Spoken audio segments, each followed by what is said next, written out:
all you cool cats and space cowboys. It's time for Cosmic Tea with your host, Avalon Starlight.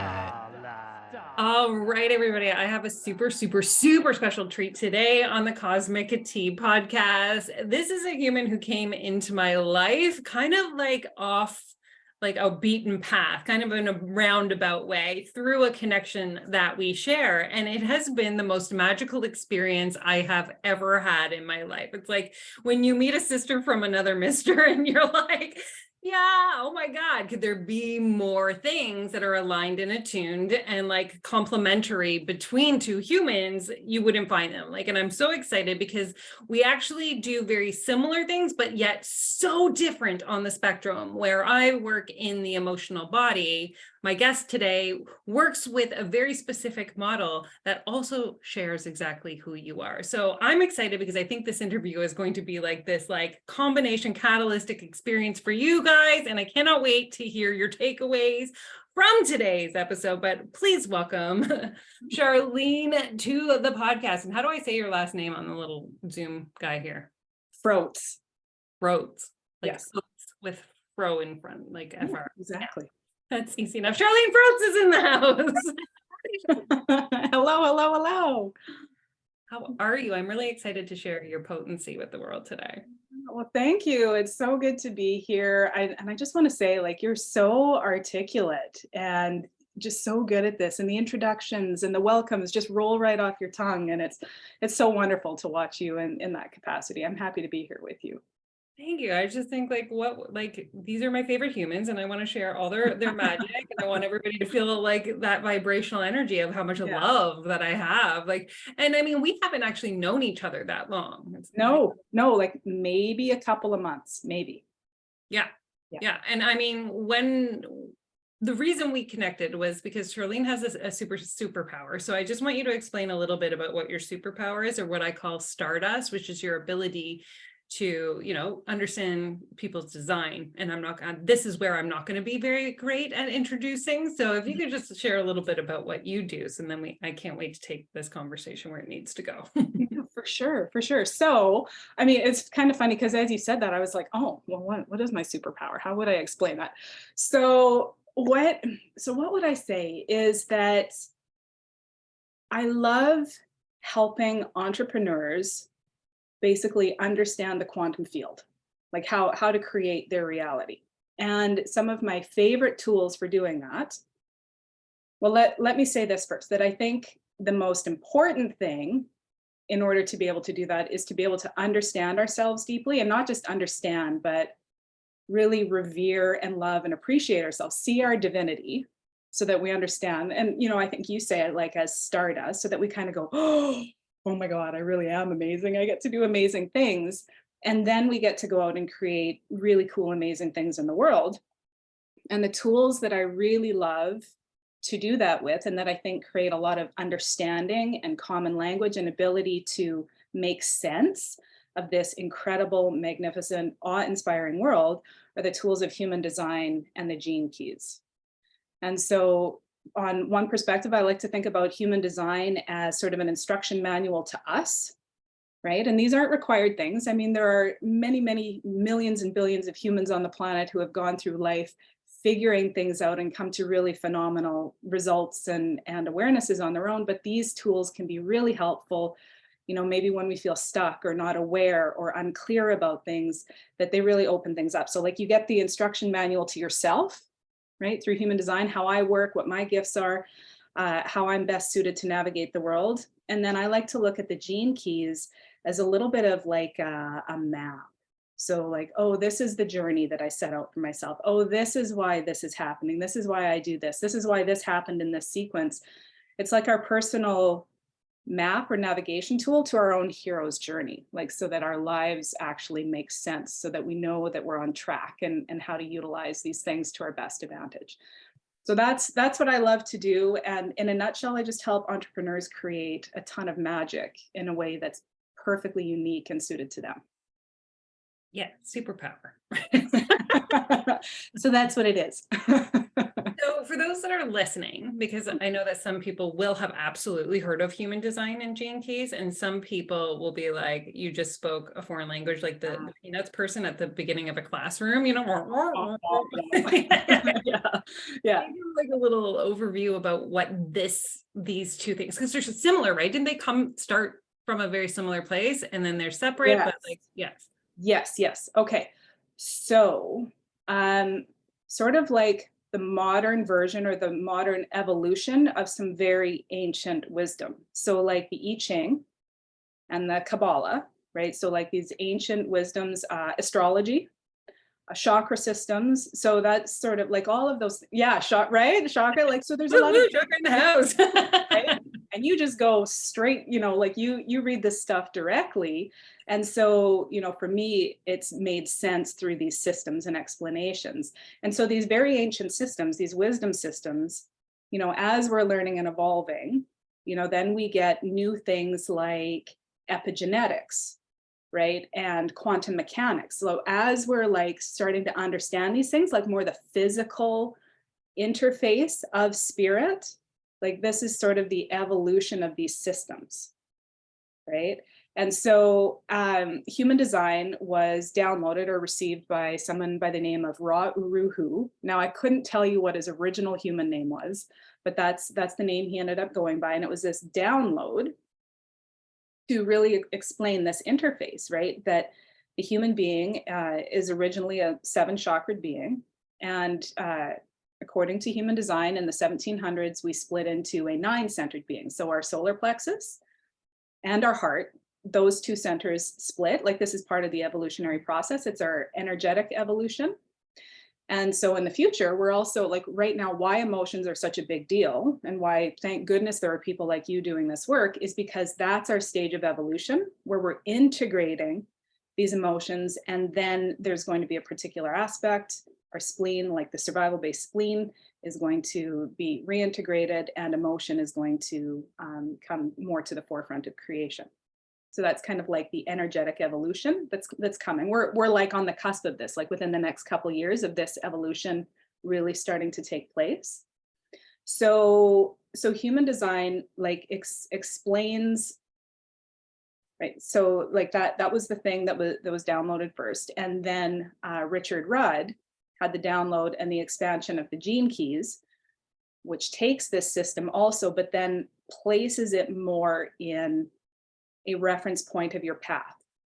So how I like to explain these things are like with the ancient wisdom and how our universe works, right?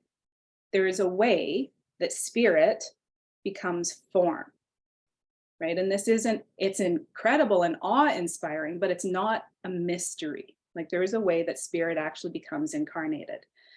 And our universe, our planets, is like, that child's toy, like we probably all had one or our kids had one it's like the shape of a globe and it's got holes in it, right? Like different shaped holes and blocks, like triangle blocks fit in this hole, square blocks fit in this hole and that kind of thing. So our universe is like that toy. So it's when it's in a certain configuration, only certain shapes can fit through certain things. So if we had a shape in our hand and we didn't know what shape that was, but somebody told us what hole it came through, we'd go, oh, therefore it's a green triangle, because that green triangle can only come through that hole.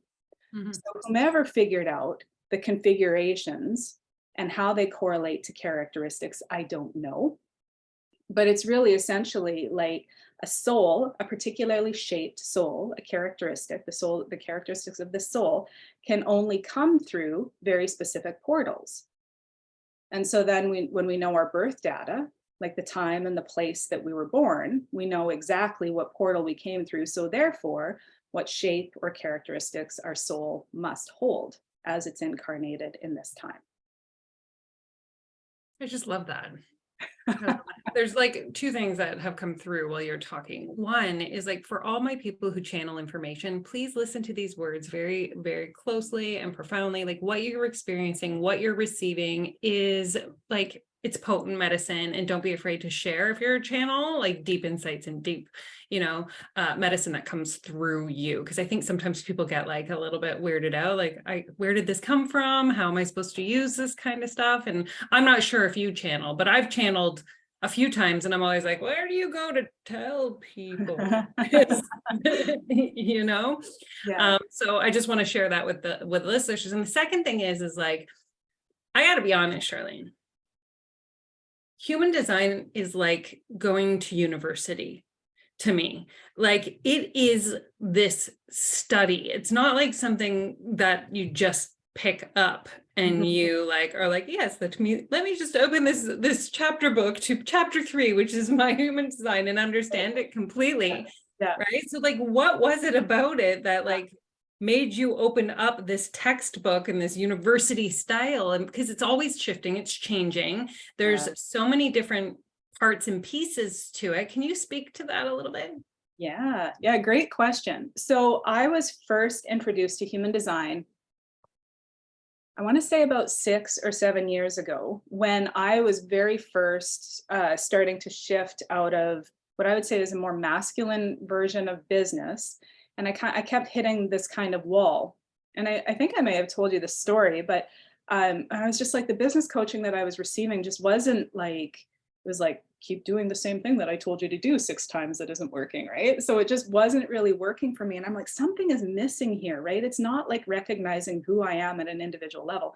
And I came out of a yoga class and meditation one day, and I had this ping, spiritual business coach, and that did not exist. That did not exist just a few years ago. And so I thought, what the heck is that? So I went home and Googled this, and one result came up. And this woman, her name was Christy Nix. And so I like reached out to her, and her whole intake process, like, she used human design. At that point, and people may still find this, the original version of human design that was brought through by Ra has very shocking language. And he will say, like, it was intended to do that. It was sort of like the slap to wake people up out of their shadow patterns and complacency and things like that. But it has really kind of blunt, unflattering language. So while there were some things that resonated with me, I was kind of like, yeah, it's not real nice. Like, I don't like those characteristics and that kind of thing. So that was my introduction. I knew about it. And then as I went through this really deep awakening and massive unraveling over the next, few years, cut to, that's where, because they're so related, I started hearing more about the gene keys, and I was interested in that. And before I closed my gym and really embarked on this pathway of devotion to my design, right, rather than strategic mental processes getting me to where I wanted to go, I was really falling in love with the gene keys and thinking, oh man, if I could just, if I just had a couple months to just really dive into this, like, that was my highest excitement. I was like, ooh, this sounds amazing. And so I was all in on the gene keys. And then it was through the gene keys that I came back around to human design, and the language had been elevated in the meantime. Like, I would suggest people, like, I really love Karen Curry Parker, because she's doing something called quantum human design. So she's really upgrading the language. So I came back around to that. And then I really started to see how they worked really well together. And I was just completely in love with this. But to speak to exactly what you're saying, so I'm like, I got to tell everybody about this. We got to do this. And so then as I started working with my clients on this, then I would see like the saucer eyes and just like, what am I looking at here? Right. And so and it made perfect sense to me. It was like, oh, finally an explanation for everything that's going on. But then as I shared it, it was like googly eyes for people. So just that awareness of, oh, this is really overwhelming. Let's maybe drip this out. Like, let's maybe just talk about the things that are like really important and critical in the beginning, just to gradually help people get very familiar with the idea that they are completely unique souls with very specific ways of functioning that is actually perfect. Right. So absolutely, it's overwhelming. And it definitely doesn't mean, because I've had clients ask me this too. It's like, so now do I need to know human design? Do I need to teach this? No, absolutely not. It's just the modality that makes sense to me, that helps me show you your divinity, and then you go do your magic with that. Right. But the real question is, how many like hours have you studied and like read books about it? Because like, I'm like, because I mean, it's a thing. Like you you have studied this, and I know you have, because I've had your magic, like you've shared my like vision of me, or my version of me through your lens, and it was like profound and amazing. But I'm like, you don't just like open a book and know that. Like it's like, you know what I mean? Like I could say like I've done hundreds of hours of energy readings to read energy, right? Like I'm like equivalently, I'm like, Sharleen done hundreds of hours of reading human design and studying and gene keys. Yeah, hundreds, thousands. I mean, it's like honestly been, I would say, my primary interest over the last 4 years.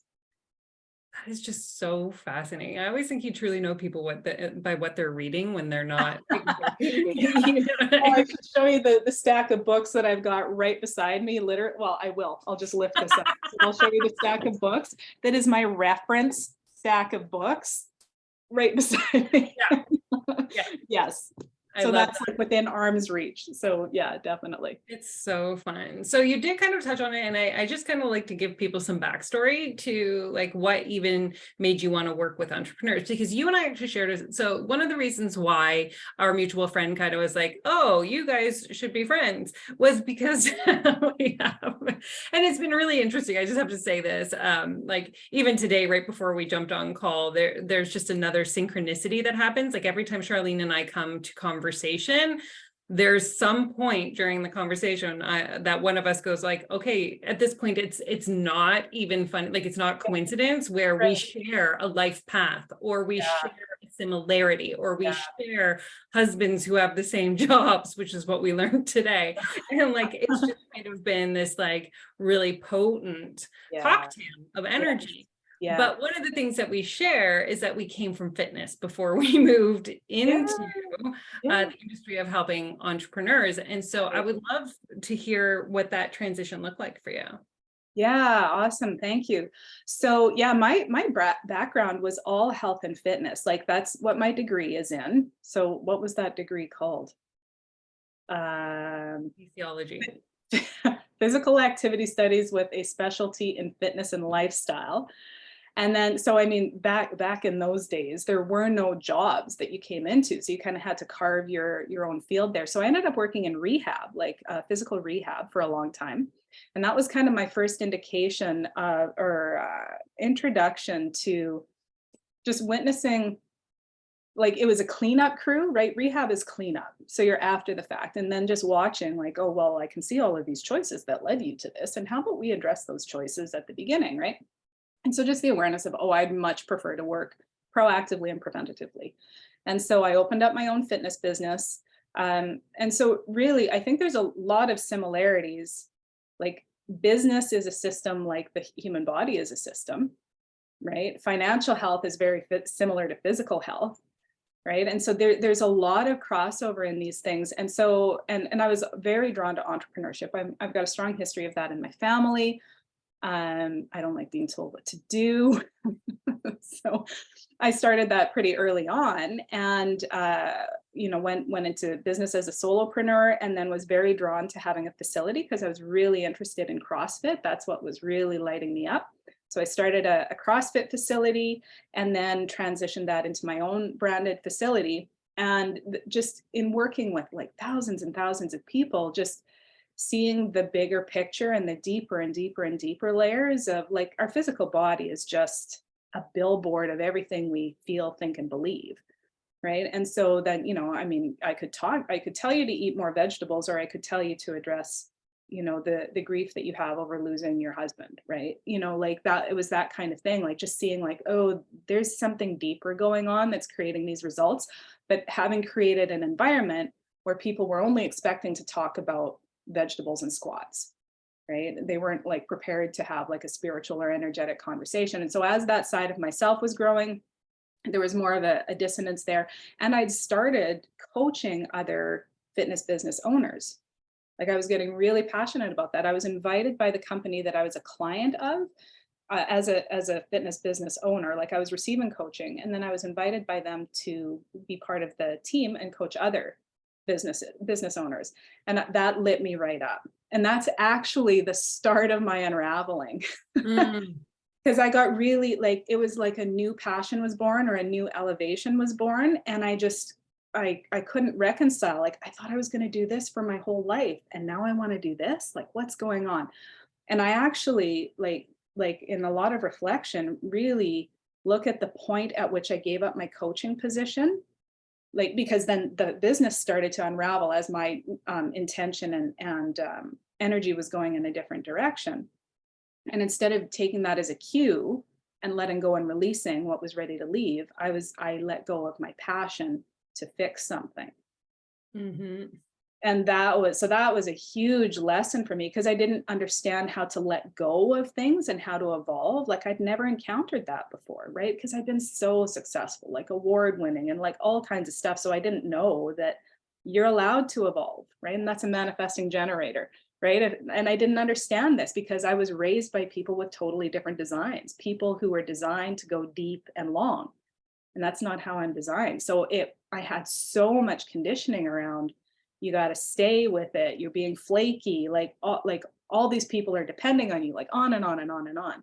So I didn't follow my passion, which is when things started to unravel for me. And then I was able to come full circle and say, like, no, this is just my heart, and my passion is in helping entrepreneurs build and create things. So from the point that you were doing that, right? Like, just because I love timings kind of thing, you're coaching other fitness business owners, and you feel that passion, and then you get sucked back into, our perpetuated patterns and programs from our childhood and what our parents have taught us and all that kind of stuff, to coming back around to letting go of the fitness facility. How long was that journey? Oh, okay. So from the moment that I let go of my coaching to then closing my business, 2 years for sure, possibly even closer to 3. And I just think that this is an important conversation to have, because it's so interesting when we're just telling a story that it can seem like it would be a blink of an eye, like, you know what I mean? But in reality, the human experience is kind of a lot slower. And and we do our own processes and our own healings, and we have to come to our own revelations. So for those of you listening, I just wanted you to hear the time span that sometimes it can take, especially at the beginning of our journeys, right? I always say success is like when we can speed up that process. So it might have taken Sharleen 3 years, and then the next time she was faced with something like a half, and then maybe a few months, and then like a week. You know what I mean? That's the pivotal journey here. Totally. Can I ask you a random question? Okay. Were you like into health and fitness when you were growing up, or was that just like, I don't know what I want to take in school, so I'm just going to take like this program kind of thing? Because I'm always curious, because I just want to know what made you kind of gear into something that wasn't very popular in that time. Yeah, well, and that I think was part of why it was so mystifying, because it was so aligned with me initially. So when I was leaving high school and like doing all of the aptitude testing and I was an athlete the whole time, like all the school sports. Softball was my big sport. I was a pitcher. And so like I played on like elite teams, traveling teams, and that kind of thing. But never correlated my athleticism with my career path ever. Because I mean, that really didn't exist. And so all of my aptitude testing which is now funny, was all in communications. So I actually started in journalism and communications. So I had a scholarship to go play softball in a college in the States. And I was from small town Saskatchewan, Canada. And so I left to go do that, and thinking, I was playing softball and volleyball. And then I was going to take journalism and communications at this like semi-prestigious school, and thinking that was my whole path. And then what happened while I was there, which turned into a very short stint of being there and before I came home, was there was an athletic therapy program. So while I'm in the gym practicing, this crew of athletic therapists would walk by, and I'm like, what are they doing? What's going on here? And so I found out about athletic therapy, and I'm like, you can have a career in athletics? Like, what's going on? So I'd never heard of it before. And so when I came home, I looked into similar types of programs and found that in the university that was close to my hometown. And that's when I went into that path. So then I was like able to study what I was fascinated by. Like my aptitude is in journalism and communications, but I was fascinated by the body and athleticism. And so now, like why I say that's ironic is because one of my specialties is in marketing and communications at this point. So it's all kind of like finally merged together. I love that. So I'm going to ask this question because I also think it's a very valid one for the listeners to hear is, you have now, come out of very, athletic high school, right? Like you go to school, you get your degree, you open a gym. I'm going to guess that your parents are not very spiritually inclined by nature. I don't know yet. I'm going to let you answer the question. Yeah. And then you turn around and you start doing something like human design and gene keys. Right. What has been the response to you kind of selling something that was known and familiar and, everybody probably saw as like, just the perfect thing for you to stepping Right. into something. So could be considered left wing, right wing, whatever. Yeah, that was honestly, so I mean, to give context, both my parents have passed. So I mean that there's that. But like in terms of the culture and where I came from, because I lived in the town that I was born in until last year. So there's very much like who people believe you are and how you've grown up in the circles that like that very much, right? Whether it's my immediate family or like community, right? So that was definitely a big, like I was raised Catholic. So my parents were, my dad was a converted Catholic, like became Catholic while married to my mom. She had a very deep, deep faith, but I was looking for another word there, but very committed to her faith. And I had spiritual interest from very early on. Like in reflection and a lot of things that I've done, like I used to see spirits when I was young, right? And that was like, no, you're imagining things, right? That type of thing. I got interested in the occult and Ouija boards, which was like to a Catholic mother, right? Like you don't do that. And then I remember picking up the Celestine prophecy when I was 19 and talking to my parents about this, right? And they were kind of like, like just not really interested in it. Their path and their level of understanding the world was through Catholicism, right? And the Bible. So a lot of my ideas didn't really jive with their perception and how they saw the world and how the world worked, right? And it was really interesting that not long after my mom passed, my dad started to read, that was when Eckhart Tolle was big. And so he was reading The Power of Now, and he starts getting really tapped into this and then telling me about how when he was young, he had out of body experiences and he was getting very into this and was like meditating and sending energy. And then he kind of opened himself up to some things that startled him. And then he met a woman that he married who was also a Catholic, and he swung right back into that. But he was very, very open. Like I think who he was at his base was very open to that. But I think a part of who he was so like devoted to his partnerships that he was willing to, just kind of come back around to that. So side story, that was the environment that I was raised in. My mom was a teacher, so I also went to a Catholic high school. So I really got to know and be very close into that community. A lot of those people were my clients at the gym, right? So that's, that was the environment that I was in. So when I started having these visions of like having been on the planet for millennia and gridding the planet, the ley lines, I was like, what do I do with this information to everybody who speaks in terms of Catholicism and God and, that kind of thing, and their understanding of this entity that's outside of ourselves. And so that was really challenging. That was a big shift. And that's a big part of why I felt like I had to close everything down and move away. Like it was a total rebirth. Sharleen, where did you move to? So I moved from small town on the prairie, Moose Jaw, Saskatchewan, about 36,000 people, to we're in Nanaimo, BC, which is on Vancouver Island. So for those who are not so geographically inclined, that was a 2-province jump and over a ferry.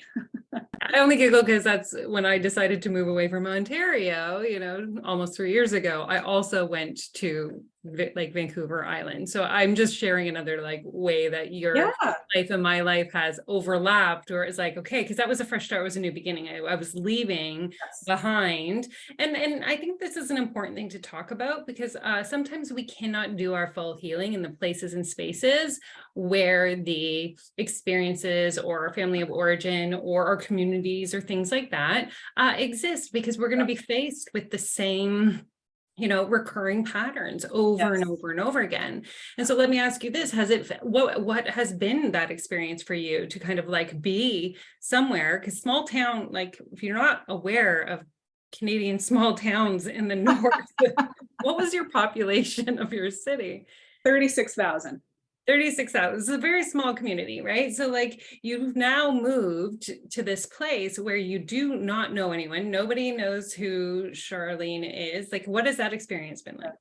Oh my gosh. I think that's really an important question and an important point, because like, I think in the highest version, right? And if I was ready to walk on water, then it wouldn't matter to me what people thought or what people believed or any of that. You just make your change, right? And ta-da, here I am. This is who I am now. But I was finding it really challenging to even like I had neighbors across the street from me who had been clients at my gym. And I'd go down to the store, like it was really hard for me. I was finding it challenging to be running into people who believed they knew who I was and was interacting with me based on who they thought I was. And I think that's where people just kind of get stuck. Like, well, this is easy. Let's keep interacting like this. But I knew that like I was becoming something so different that I found it too hard to be around reminder. So I just really wanted the absence of the reminders. Not that any of these were bad people. Right. The absence of reminders so that I could totally intentionally form this new version of myself. And so I have loved it. I have absolutely loved it. I mean, my husband and my daughter are feeling a little bit like they miss back home. But like, I mean, I stayed in contact with the people, who see me for who I am and not who I was in the role that I performed. So I stayed in contact with them. The only people I miss are my family, and I have no urge at this point to be back there yet. And so this has been really wonderful and freeing and just like relaxing to the nervous system, because you're not like coming around a corner at a grocery store going, I don't really want to run into that person. I don't want to have this conversation. I don't want to make nice. Like, I just want to be like anonymous, invisible, just do my thing without having to rehash and recycle these roles. Listen, you are telling the right person, because when I was who wore glasses my whole life, had LASIK surgery done on my eyes in June and moved across the country by August, right? So nobody knew me as the person with glasses. Within, months of me being there, I changed my name from my birth name to a new name. Like I understand that feeling of no one like knowing any of the previous iterations of you, being able to step into the true authentic vibration of your soul, right? Without having any of these perceived expectations or beliefs that you were somebody else. So I think that that's just a really cool conversation. And it was interesting because I used to coach people. I'd coached a couple people to leave and, go to Mexico and to, do that same process. And so it was interesting when it came full circle for me to do it. And I was like, no, you would tell somebody else to do this, right? Because we get to choose, we get to align to who we are. And I don't think we're given permission enough to like live life to the fullest based on what we desire and what we want. And so my question for you is like, would you be able to see that in a chart? Somebody like, is it in your chart that you would move, like types of things, kind of things that you see in human design or gene keys? I mean, my instinct is to say no. I mean, I would say that I haven't run into that yet. I think because, so how would I answer that? That that would become such an individual solution, Right. right? That it's not the act itself that's healing, it's the medicine that was required for that person at that time. Got you. So Yeah. when you are giving people the information about Yeah. themselves through Gene Keys and human Right. design, for those who are listening, being like, okay, well, if it's not, you can't see this kind of stuff, what Right. is it that you shed light on or insight on in terms of helping people, with their design or with their life path based on the information that's there? Yeah. Oh, yeah, really good question. So I think one thing to understand about human design and the gene keys is that it's based on 64 archetypes, kind of like the highest qualities and expressions available to humans that we know of so far. And each of these archetypes has a range of expression, from the shadow to the gift to the siddhi. And siddhi is Siddhi, meaning like the divine expression of it. So most of us at best kind of reside in the gift area, and then we'll kind of touch on the siddhic expression. That's when we really think about like ascended masters, right, that are living that full expression. And so, we all have all of the chart within us. Like, we're not like, some people have these gifts and some people don't. It's sort of like we all have access to a full playing deck of cards, but we get dealt certain hands, or we emphasize certain cards or qualities or archetypes. Like we get, like, maybe some of us have 3 aces and some of us have 1, right? So there's sort of like a distribution like that. So that's where our strengths will come from. So this is a way to really understand our strengths and our highest expression, because the vast majority of humanity, and this is what Ra's mission was with human design, is that the vast majority of humanity, even collectively, is living in the shadow expression of most of these gifts and these archetypes. And so what we'll do is we don't recognize that. We don't recognize that kind of the shit that we're living in is not our highest potential. Like, we accept kind of the crap or the mediocre, but we don't actually realize that what's within our capacity and capability is divine expression. And so what we'll do is we'll loop around in patterns, like the shadow expression will show up. There are 2 versions of our shadow expressions. One is repressive, which is we'll turn it inside against ourselves. And one is reactive, when it'll go outside, we'll project it outwards. And this is really interesting. Most outwardly projected shadows get put in jail, and most inwardly projected shadows get put on medication. But it's the same thing. It's like shadow violence, either being turned at the self or against other people. Right. So this is also where, like, as a sidebar, like martyrdom, like when we're not treating ourselves very well, is as violent as treating other people unwell. It's the same shadow turned inward versus turned outward. Yeah. And so these charts will let us identify our highest potential, to let us stretch into some really incredible things. And it'll also help us understand our shadow patterns, so that we can go, oh, that's what's happening. This is how I can transform it. So there's like those individual gifts. And then we have like certain parts of our chart will connect, like based on which archetypes are active. Like, if you imagine the chakra system, if there are certain parts of each of those chakras that are active or consistent within us, then some of those actually connect to create complete channels. And so those are our strongest gifts. So it's kind of like the thing that we can lean on or lean into. So I kind of like this, because I think we've been taught to focus on the negative, right? To see what isn't there. So like, oh, I'm not good at this. I don't, do this well. And so we feed energy into, oh, that person's so good at this, but I can't do that. And so forth. So I love this conversation, because it's almost like a shift of perspective. Like, it's giving people the opportunity to go like, oh, of course I'm not good at this. This isn't even part of who I am, but this is what I'm good at. Yes. Yeah. Thank you. Like, you asked such great questions, because that was actually the key moment that everything changed for me. So this was amidst a 7 day long, a week long plant medicine retreat. And so like I'd had the first couple of ceremonies were like the deep in the shit stuff. And then the last one, I had an insight, and it was, I want to be shown my divinity. Right? Because like the question, because it's literally asking the wrong question that for our whole lives, what's wrong with me? What do I need to fix? Why isn't this working? And I had the insight, oh, I've been asking the wrong question. Right? So I asked to be shown my divinity, which is kind of like the universe is just waiting for you to ask the right question, right? To then be shown, oh, this is what I'm capable of. Oh, this is what I'm meant to be doing. Oh, this is like, and you get shown all the reflections of how amazing and incredible you are, because love is what creates change.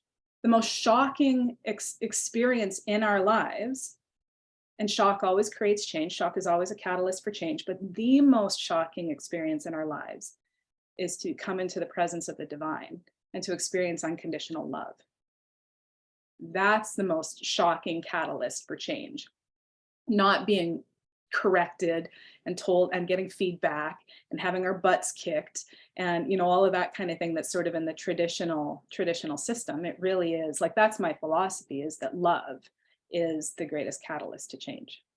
I love this. I actually had this conversation with my husband because I was in this practice the other day with him. Like, when you are in relationship, you don't realize that it's your trauma and their trauma and you're working, right? Like we just become reflections and mirrors and projections of each other's trauma. And there came a point where I recognized that I was a projection of my family, who were nitpickers and only seeing what somebody wasn't doing right, right? And so I had the awareness and I was witnessing myself doing it. So when I was being triggered, I would attack my husband, right?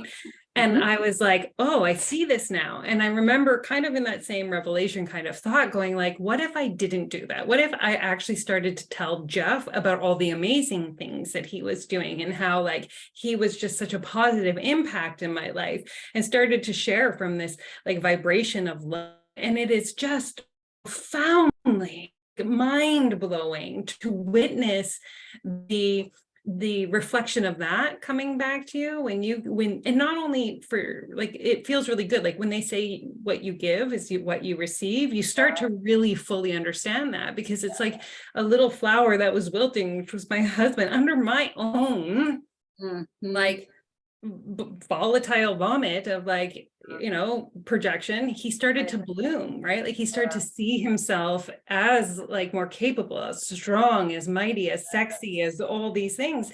And all it was me shifting from the language of lack to the language of love. Yeah. Like so true. It's such a beautiful illustration. And there is that like sort of fundamental truth and principle.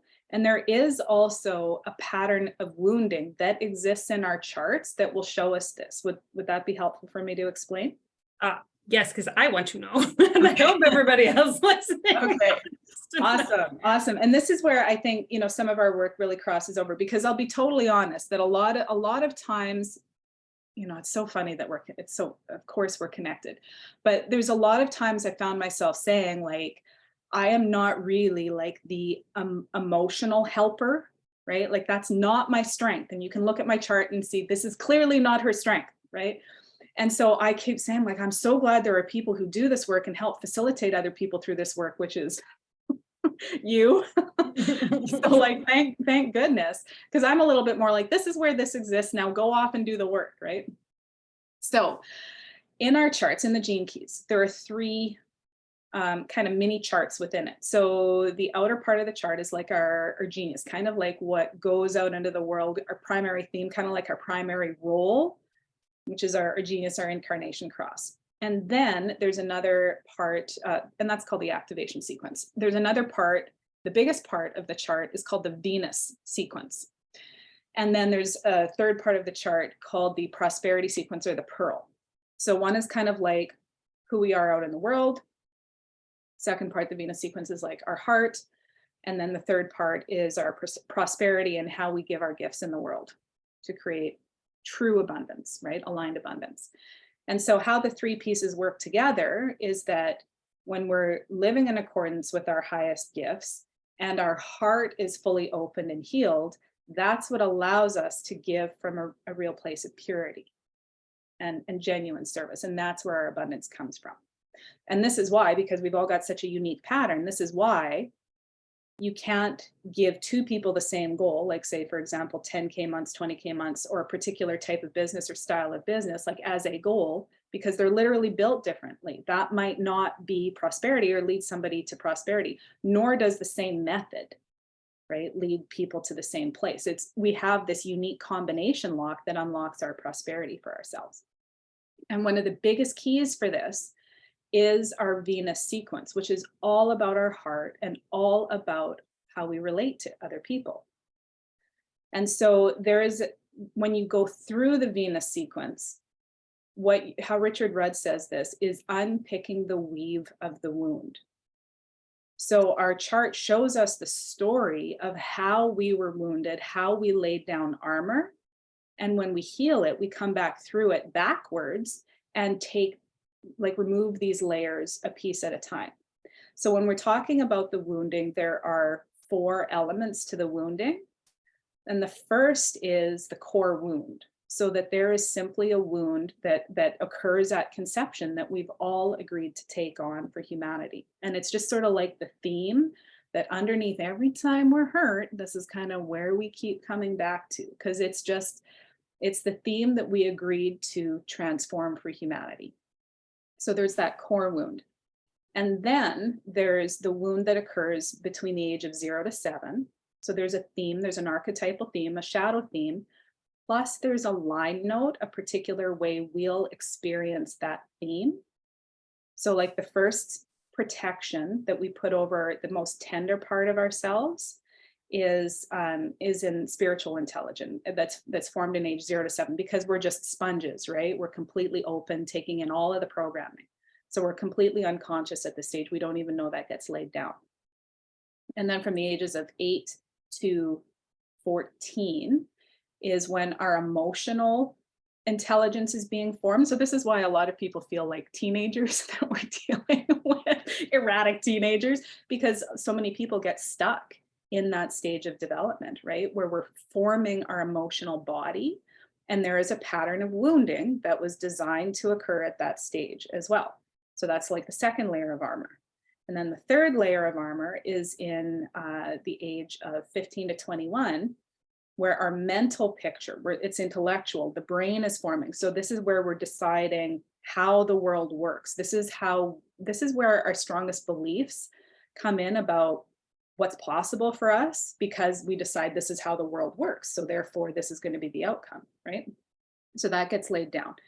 So in the spiritual sense, this is where we outline this pattern of wounding, and it was going to happen regardless of whether it came through our parents, whether it came from other family members, whether it came from our teachers, whether it came from our peers, whomever it was going to come through, it was going to come through. We chose those themes and that pattern of wounding. And there will be when it's laid down like that, the tender part, then protection over the spirit, protection over the emotions, then protection over the mind. So when we get triggered, it comes through those phases. So there's like level 1 defense, level 2 defense, then level 3 defense. And we'll go through that pattern every time we get triggered. So for example, my own triggering in level 1, it's called the contemplative mind. So like the door shuts, right? Like I'm upset. So the door comes down and I retract, right? It's called the hidden mind. So there's also a gift in that. There's a gift and a shadow in all of this. So the gift in that is I'm deeply contemplative, deeply processing. I could live up on a mountain shack and just contemplate life all day long. And the things that this type of person comes up with are magical. And when we're triggered, we disappear. Right. Defense. Second layer of defense for me is meanness, right? But the gift is kindness. Right? Yeah, I know. Like I was just talking about with my husband. Yeah. So when I'm triggered, if I've stayed behind, like the defense comes down and I get triggered, then I start to hatch plans about how I'm going to shoot you. Then I get mean. I'm going to be like, right? Yeah. That's my defense. But the flip side of that is like at the emotional level, like one of my greatest gifts is my kindness. Mm-hmm. But when I'm triggered and protective, I get mean. Yeah. Yeah. And then the third level, like once we've gotten past me shooting people, is like the tender protection over my heart. And then that's where things like just all dissolve, right? Because that's what we're trying to protect. So as entrepreneurs, spiritually focused entrepreneurs who aren't just after the hustle and the achievement and the check boxes and the big bank balance, like we get to have that, but that's not what we're pursuing. We want to have this experience with an open heart and full of love and devotion with the people that we're interacting with. And all of the patterns of our relationships are going to show us this. So it doesn't matter how successful you are in your business. If you're running these goofy patterns in your relationship, it will affect your prosperity and what you can call in. And this is what you've just decided to create for people to help them unlock, right? To untangle. Is this what your new program is about? Yeah, it is. Because I begrudgingly, and this is kind of like part of my design is waiting to have something to respond to.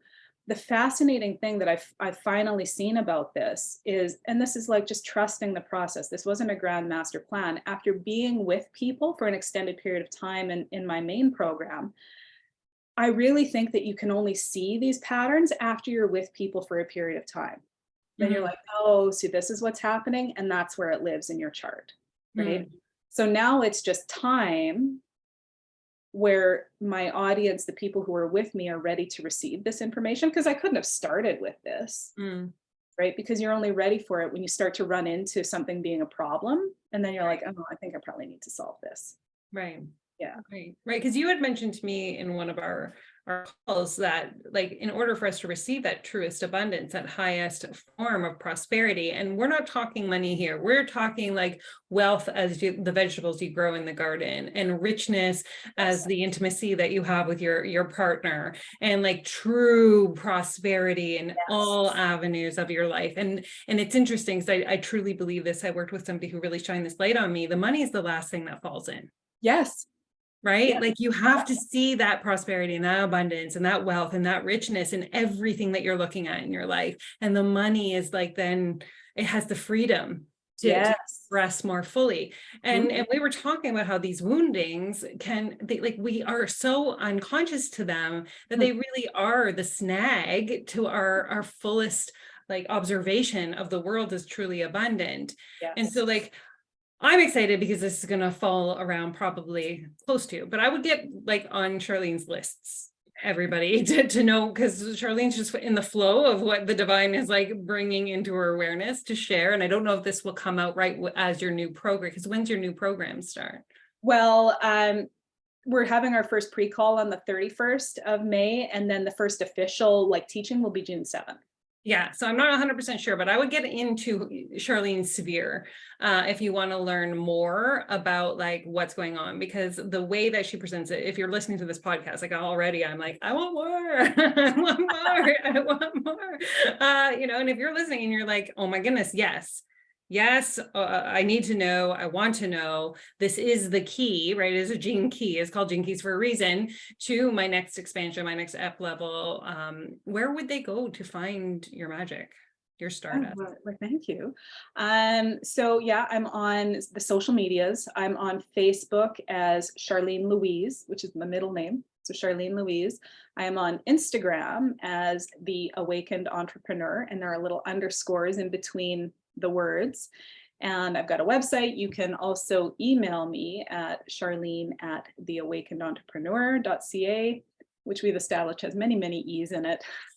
It's so true. The word entrepreneur, I don't even like, they make the word so difficult. I know. I know. Like, entrepreneur, UR, yeah, it's always E's, always the E's. But thank you for sharing the potency of your magic and your light. And I could just geek out with you all day about this stuff because it's just so fascinating. And I do find myself wanting to know more in your when I'm with you. Like, tell me more, like, what does that mean? And what does that mean? And you make me want to become like prolific in keys. Like, you really do. Like, it's just like, feels like it's the thing. So I really do appreciate you sharing with everybody here today. Thank you so much for Thank being. you so much. But I want to quick thank you, fully received. And I want to do just a real quick little thank you to you and highlight to you, because I mean, this has been very lovely. Like, you really uplift and really highlight and feature people so well. But I want to give you a little bit of a shout out, because like, as you mentioned, we're kind of newly friends, you know, over the last couple of months, but already like what I can see in you is, and I was sharing this with our mutual connection, is there is such a level of embodiment with you that is really special and really rare. And so what I mean by that is that there's a lot of people who talk about these concepts, and spirituality and energy and that kind of thing can be a subject like anything else, but finding the people who really embody this, right? And what that feels like when I'm in your presence, is such safety, like such respect, such reverence. And that is really a rare gift. And so I am in such appreciation of getting to know you and of the space that you hold. And I have no doubt that the people who come to you for the work that you do are in such good hands. And I'm so excited for what we might get to create together, because you are the real deal, my friend.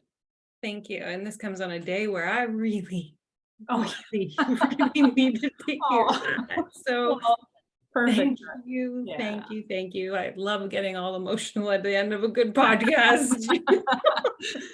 Oh, so good. It's just thank you. And I appreciate it, and I receive that. And I'm excited for those who connect in with you, and maybe, just maybe in the future, Sharleen and I'll do something together. Maybe. Pretty sure. If you think that would be pretty cool, just put it in the comments or shout it out to us on social media. Yeah, there's something as an brewing. inspiration. I know. Yeah. So thank you, listeners, and I will tune in next week with another download for you all.